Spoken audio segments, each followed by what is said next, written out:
So, right now, let's do this. Let's go back to the original scenario with Mr. Moyal,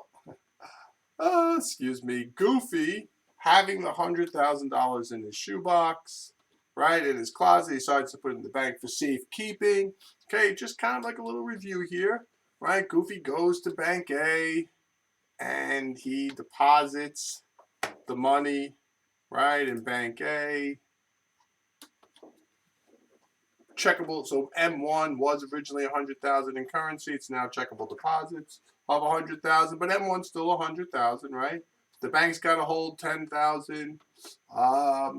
10,000 is the required reserves. They have excess reserves of 90,000, and then we know that they can lend out that 90,000. So we talked about Bank A is going to lend that to Woody, right? And then Woody's going to do the deposit. About no, hold on a second. Who in their right mind lends money to a woodpecker, George? Okay, nobody's lending money to a woodpecker. So Bank A says, well, I'm not lending it to the woodpecker. I think we would be better off if we lent the money to the U.S. government. They are a safer risk. They will pay back the money. Sure, interest may not be that high, but they are safer. Okay, so what happens is the M1 is at $100,000. Okay, that 90,000 that went to currency didn't happen because Woody didn't get the money. So Bank A now has a security of 100 for $90,000, right? Different amounts of securities, and Uncle Sam has $90,000 in cash. So let's just take a quick look at what a bond looks like. You see in the corners it tells you the amount, and it's also across the top, right? It says across the top, the United States of America, for value received, promise to pay the bearer the sum of $5,000. So they lend the federal government the money. The federal government, right, if you look through this big paragraph here, it does say payable at the Department of the Treasury or at any Federal Reserve Bank. So it's an 8% Treasury note. It's 10 years because it says August 6, 76 to August 15th, 1986. I tell you, people would kill for that 8% interest rate right now.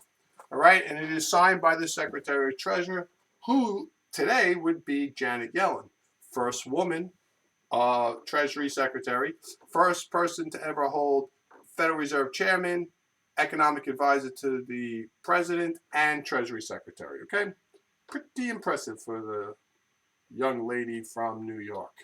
All right, so Woody doesn't get the 90,000, so M1 doesn't change. Taz doesn't get the 81,000. M1 doesn't change. Those banks, C, D, E, F, G, all those things, the 72, the 65, the 59, the 53 of loans, none of those loans are made because the bank gave the money to the federal government. Okay? So let's look at this. The one bank has reserve ratios of $10,000. They have demand deposits of $100,000, securities of $90,000. That's it. That's all that happened, okay? So now you get the Federal Reserve Open Market Committee, who sees that so this Open Market Committee consists of 7 Board of Governors, 12 bank presidents, right? So the 19 members sit around and they say, well, what are we looking at with the data? The data shows us the economy is starting to slow down. There is a chance we could end up in a recession. So in order to avoid that, they say, well, maybe it would be time to lower interest rates. If we bring the interest rate down, that should motivate people to borrow money for new cars, maybe a new house, maybe a summer house. Maybe Apple wants to open up a new factory in downtown Brooklyn. Right? Those are the types of things that could happen if the Federal Reserve lowered the interest rate. So they take a vote. Who gets a vote? The 7 Board of Governors, 5 bank presidents. New York always gets a vote, and then the other 4 votes from the bank presidents are on a rotating basis. So every year they rotate in 4 new banks. All right, so how do you change the interest rate though? Interest rates are changed through adjustments to the money supply, right? The Federal Reserve Open Market Committee calls Bank A and says they are going to buy the 90,000 government securities that the bank bought. All right, actually what happens here is the Federal Reserve Open Market Committee calls the 9th floor of the New York Fed and says, we would like you to engage in open market operations of buying bonds. The ninth floor of the New York Fed would then call Bank A and say they are buying it. Okay?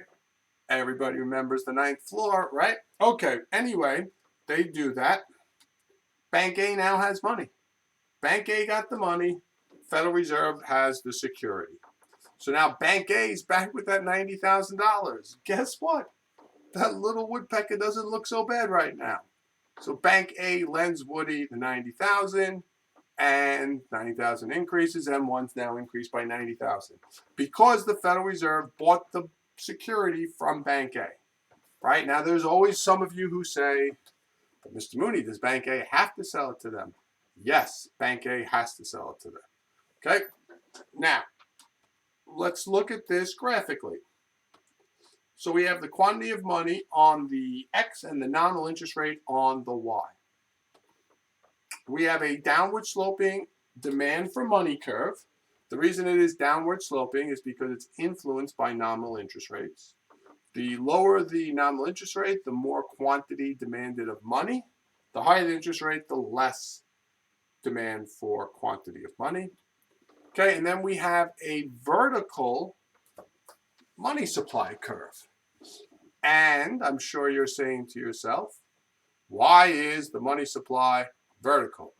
Well, Mika, let me tell you why it's vertical. It's vertical because it is not influenced by the nominal interest rate. It is influenced by open market operations and the buying and selling of government securities. So we now have an interest rate of 4%. We have quantity is Q.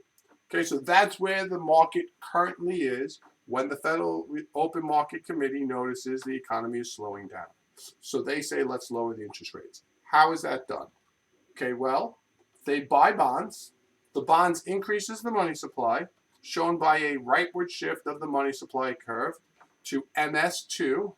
We now have a quantity of Q1, and we have an interest rate of 2%. The lower interest rate is now motivating people to borrow the money to expand, right? Now, so that's what it looks like graphically. So let's look at this for a second. Monetary policy tool number 2. Number 2. Number 1, reserve requirements. Number 2, open market operations.